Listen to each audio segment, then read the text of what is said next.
Apa syarat-syarat menjadi seorang nabi? Pertama, nabi dipilih langsung oleh Tuhan dan semua nubuatannya harus tergenapi dan terjadi. Kalau ia bernubuat tidak terjadi, itu bukan nabi dari Allah, melainkan nabi palsu. Pekerjaannya adalah bernubuat dan memiliki karunia melakukan yang palsu. Jadi kalau seorang nabi dia menubuatkan sesuatu dan itu terjadi, bukan kira-kira, tetapi tepat, ya, maka itu adalah seorang nabi dari Allah. Ini bisa kita membaca di dalam Ulangan 18 ayat 15 sampai 22. Kedua, apakah jabatan nabi dan rasul masih ada? Jabatan nabi dan rasul sudah tidak ada. Hanya sampai pada zaman Yohanes atau Alkitab selesai ditulis, karena menulis Alkitab itu juga satu pekerjaan seorang nabi.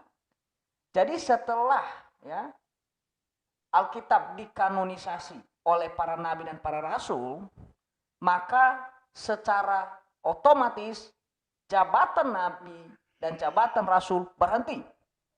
Misalnya kita membaca di dalam Matius pasal 11 ayat 13. Bahwa jabatan nabi hanya sampai pada zaman Yohanes. Dan kita juga membaca dalam Lukas 16 ayat 16. Bahwa hanya sampai pada zaman di mana Alkitab masih diturunkan atau firman Tuhan masih diturunkan, ditulis oleh para nabi atau para rasul. Itulah sebabnya kenapa di Perjanjian Baru masih ada jabatan nabi. Tetapi setelah Alkitab selesai ditulis, maka tidak ada lagi jabatan seorang nabi dan seorang rasul. Lalu apa syarat menjadi rasul Yesus Kristus? Kita dapatkan pada waktu rasul-rasul mencari ganti Yudas untuk memangku jabatan seorang rasul.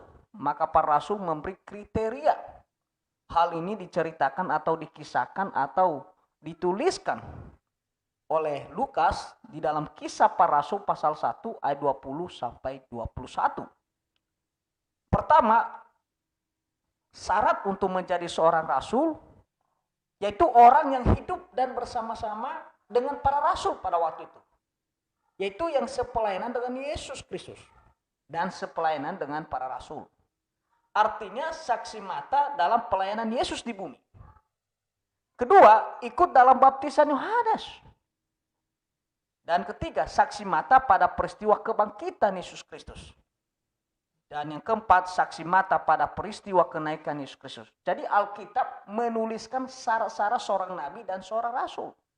Jadi kalau sudah tidak ada jabatan nabi, sudah tidak ada jabatan rasul, maka kalau ada yang memangku jabatan nabi atau jabatan rasul hari ini, itu bukan dari Allah. Tetapi itu adalah dari musuh-musuhnya Allah.